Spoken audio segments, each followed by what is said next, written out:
الحمد لله وكفى وسلام على عباده الذين اصطفى اما بعد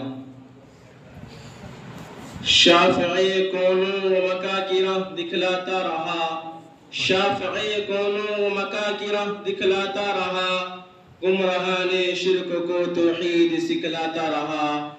پرچم اسلام ابر درخشاں کے روپ میں، پرچم اسلام ابر درخشاں کے روپ میں بت قدوں کی چار دیواریں پر لہراتا رہا۔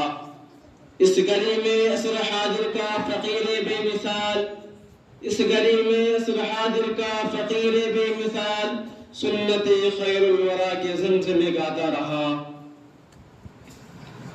ملت اسلامیہ کے درخشندہ ستاروں، آج میں آپ کے سامنے اسلام کے ایک عظیم سپوت اور مسلمانوں کے ایک عظیم محسن کا ذکر خیر کرنا چاہتا ہوں، جس کے فیوڈ سے ایک عالم نے استفادہ کیا اور کر رہا ہے، جس کی بے باک زبان اور بے خوف قلم نے ہزاروں گمراہوں کو راہ ہدایت سے روشناس کرایا، جس کی بے مثال قیادت میں ملت اسلامیہ ہندیہ نے اپنے دین و ایمان کی حفاظت کے لیے تن من دھن کی بازی لگا دی اور بے مثال قربانیاں پیش کی۔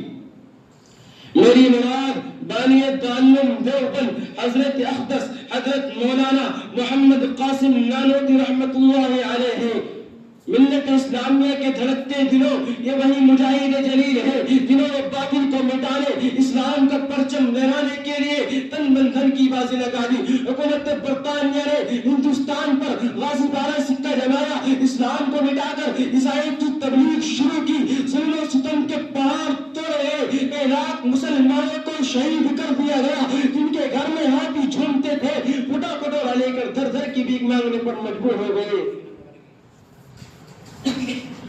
اور شاہی خاندان کی بیگماں کبھی چاول سور پر ڈال کر گھروں میں کھانا پکانے کی نوکری کرنے لگی۔ وہ پردہ نشین عورتیں جن کے دیدار سے چاند سورج ترستے تھے در در کی بھیک مانگنے پر مجبور ہو گئے۔ ہر طرف تباہی و بربادی کا دورہ ہے، خون پانی کی طرح بہ رہا ہے۔ گلی کوچوں میں لاشیں اس طرح پڑی ہے کہ درندے اور پرندے دن دہاڑے نوچتے اور خسورتے ہیں۔ مسلمانوں کو خنزیروں کی گھاڑوں میں بند کیا جاتا ہے اور خنزیروں کے منہ میں گائے کا گوشت ٹھوسا جاتا ہے۔ الغرض پوری داستان خون سے لبریز ہے۔ پھر آخر عیسائیت کو مٹانے کے لیے دہلی میں ایک میٹنگ بلائی جاتی ہے۔ بصارت و بصیرت کا پیکر قاسم نانوتوی رحمت اللہ علیہ دور اندیش مشورہ دیتا ہے، جس کے نتیجے میں ہندوستان میں عیسائیت کی ٹکر کے لیے فضا قائم ہو جاتی ہے۔ دوستو، اس عظیم اصل نے عیسائیت کو مٹانے کے لیے کیا کچھ نہیں کیا۔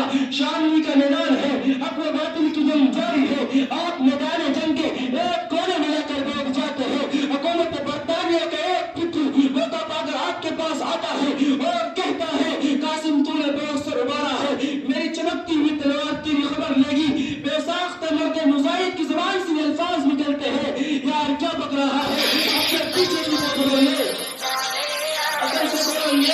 یہ سر گھماتا ہے۔ قاسم نانوتوی کی تلوار اسے زمین پر تڑپا دیتی ہے، اسی جنگ میں محسوب کی کن پٹی پر ہونے لگتی ہے۔ حالت